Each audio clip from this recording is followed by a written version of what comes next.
I hovered above the ground, taking care not to rustle any tall strands of grass. Ambushed it before it had a chance to fly away. I cut off its head, and it fell limp to the ground. Phew. Good thing I killed it before it flew off. That would have been annoying. I stabbed its corpse a couple times before absorbing its crystal. I learned enhanced digestion, although, having no digestive tract to speak of, it was of no use to me. I had to respect the lack of discrimination my evolution menu had for even bothering to learn this skill. I felt legitimate satisfaction when I absorbed its crystal, though. I had joked about having a hunger for crystals earlier, but it seemed it was true. I wanted more. What shall I have next? I'd like to have something that has a new skill, if possible. I was looking for my next prey when I saw a strange shadow. It belonged to something that looked like a kite gliding through the sky. It wasn't fast, but its movements were irregular, making it seem otherworldly. The thing looked like a green jellyfish that was drifting in the sky. Name: Air Floater Race, Monster. Plant LV, 5 HP, 14. Magic: Sure. Strength 6. Agility: Sis. Skills: Drain Magic, E. Hawkeye. Float: I was about 10 meters away from it now, but it didn't react to me and carried on drifting along. I guessed I could attack it, but I was careful in approaching it, just in case it jumped on me. I aimed for the jellyfish's head, which looked like a mushroom cap. It housed something that looked like an eye, which I assumed to be its core. When I was about 2 meters away from it, the air floater began showing signs of intelligence and lashed out its tentacles. Ooh, gross. There were about 10 of them, and they came at me fast. The dark red appendages squirmed like a cross between a snake and a worm. They latched onto me as I was preoccupied with revulsion. Is it draining my mana? I could feel my mana being sucked away by its tentacles. The thing was as dangerous as it was gross. I was now solely focused on escaping its clutches. Fortunately, the tentacles weren't very strong, and I was able to wiggle free and cut through them with little difficulty. Phew, that was close. I checked my stats and found that my mana had dropped by 10. Who knew what would have happened if it had kept on draining me? But now I knew how dangerous it was, and that it had to die. I circled over its head and lunged at top speed. It launched its tentacles one last time, but I cut them down along with its torso. Well, that was easy. I felt my blade strike against something hard, and I glowed, proof I had destroyed the crystal, which was its weak spot. The air floater lost its flotation capabilities without its float skill, and its dead body laid limp on the ground. I got Float, Drain Magic, and Hawkeye from that encounter. All of them seemed like useful skills. Float seemed like it would have great synergy with telekinesis after I played around with it for a bit. As its name implied, it allowed me to float in the air with little effort. Casting it consumed mana, of course, but it wasn't as much of a drain as having to constantly fly using telekinesis. I could now cover 5 times as much distance as I did before, and with the help of Drain Magic, I could extend my excursions indefinitely. Then, a thought crossed my mind as I was experimenting with Float. That air floater had float in its skill set.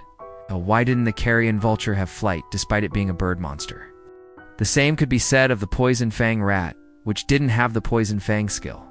There had to have been something common between the two monsters. Then again, you might need wings to use flight, so I might not be able to use it even if I got it.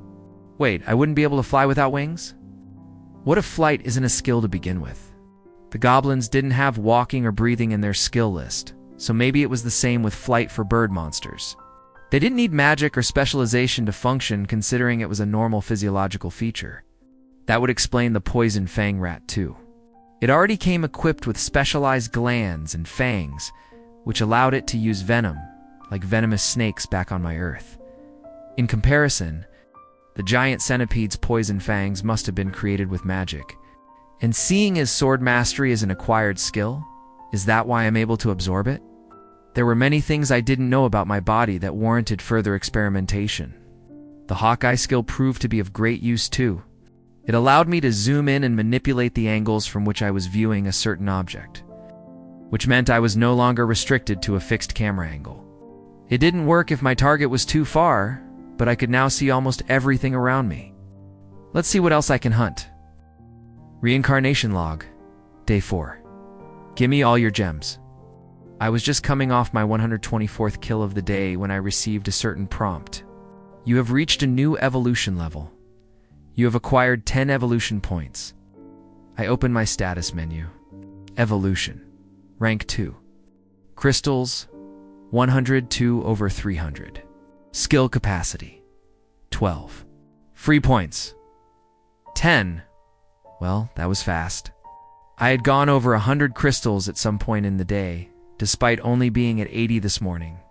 What did I do differently from yesterday? I guess I moved to new hunting grounds. The monsters in the direct vicinity of the ruins were becoming easier and easier, and I had decided to move away from it. As such, the monsters got stronger the further I went away. There was the crush boar, a giant pig with a hammer for a snout. The iron ant, a giant ant with mandibles that could crush boulders. And the rock bison, which had fur as hard as stone. The beasts were larger, their levels higher, their skills more plentiful, and their crystals bigger. I guess size does matter when it comes to magic crystals. Do I get more than one crystal out of the tougher monsters? That had to be the case. There was no way the crush boar, which was over 2 meters in size, would yield the same amount of crystals as your garden variety of goblin. I wonder what else has changed. I looked to see if my other stats had gone up. The differences were quite significant. Attack, 132 MP, 200/200. Durability, 100/100. Whoa, this is awesome. I could actually become the world's strongest sword. Haha, now I'm motivated. It looks like my skill cap went up too. I set my sights on capping all my stats. So, what am I supposed to do with the 10 evolution points? I looked at the points I got with my rank up. A slew of items popped up on my menu under the header of skill list. Upgrades, attack up small. Durability up small. Telekinesis up small. Telepathy up small. MP up small. Skill capacity up small. Increase skill level. Bestiary herbology. Mineralogy, boy, that's a lot. Am I supposed to pick some to level up? After mulling it over, I decided to increase my MP for now. Spend 5 points to obtain MP up small? I thought yes to myself, answering the text prompt. You have obtained MP up small. I saw that 5 points had been deducted from my total evolution points, and that MP up small had been added to my skill list. Finally, my MP had been increased by 100 points. Thanks, evolution. But what now? I wanted all the upgrades, but I knew I wasn't going to have enough points for all of them. I ended up picking increased skill level since it looked like that was going to let me level up the skills in my skill bank. However, it looked like I had to level them up one at a time. I picked Sword Mastery to see what would happen, and it told me I needed 2 points to level it up. Actually, most of my skills only needed 2 points to level up, with the exception of Poison Fang and Flotation, which needed 5. I wondered what the cause of the difference was, and speculated that it had something to do with the fact that Poison Fang and Flotation didn't have numbers indicating their skill levels. I didn't have much to go on, but I decided on attack up small in the end. It was straightforward and had the most impact on fighting monsters.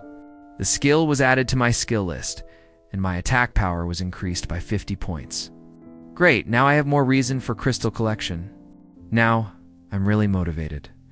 I'll hunt every last monster in these parts to extinction. I was ready to get down to business. I soared through the skies with high spirits and descended upon every monster I came across like an eagle on its prey. Most of them went out in one hit, while the ones that didn't were very close to dying. All that remained for the stragglers was their cruel slaughter. When I was done absorbing their crystals, I took to the skies again and resumed my hunt for prey. Search and destroy. I didn't feel bad for my prey, and I felt I was little more than a bloodthirsty cursed sword without a conscience. As a matter of fact, I had to hunt to survive. The sensation of absorbing crystals was the closest thing to eating that I had. All in all, I was happy about getting all sorts of skills. Ooh, I haven't seen that one before. My skills were increasing at a steady rate, though I did get some useless ones, like enhanced digestion and enhanced taste buds. How was I supposed to use either of those? They would come in handy once I found my user, I guess. But until then, they were completely pointless. This aspect of collecting skills did tickle my nerd side, and I found it to be more enjoyable than gathering up crystals. I would love to get my hands on a monster that has a lot of skills, I thought to myself, recalling the monsters I had faced until now. Goblins taste pretty good, actually. They usually moved around in small groups and yielded a decent amount of crystals. More importantly, they had an amazing variety of skills to choose from. Their opposable thumbs had given the goblins an opportunity to learn a great assortment of skills that would help with their daily lives, which separated them from the animal-type monsters. Guess I'm going on a goblin hunt. Fortunately, I saw them quite frequently around the pedestal, so they shouldn't be too hard to find. However, just as I decided to make goblins the main part of my crystal diet, I immediately hit a wall. Where the hell are all the goblins? They weren't completely absent, but they weren't flourishing either. What was a magic sword to do in this situation? I know. I'll look for the goblin's nest and exterminate every last one of them. I hadn't noticed anything that resembled housing on the plains, so they had to be in some sort of hole somewhere. It shouldn't be too hard to spot from the sky. Or so I thought. Can't seem to find any goblin nests. 2 days had gone by, and I had yet to find a single goblin nest. One supposed they were craftier than I thought. All right then. The next time I fought a group of goblins, I would let some of them escape and let them guide me to their base of operations. Then, I could just slaughter them all in one fell swoop. A brilliant plan, if I did say so myself. I spotted a group of goblins and hovered at a lower altitude to follow them. I stalked them for about an hour on my tiptoes, if I had any toes to speak of, remaining as quiet as possible. I observed that the goblins would break into a dance at times and be completely entranced by a formation of ants at another.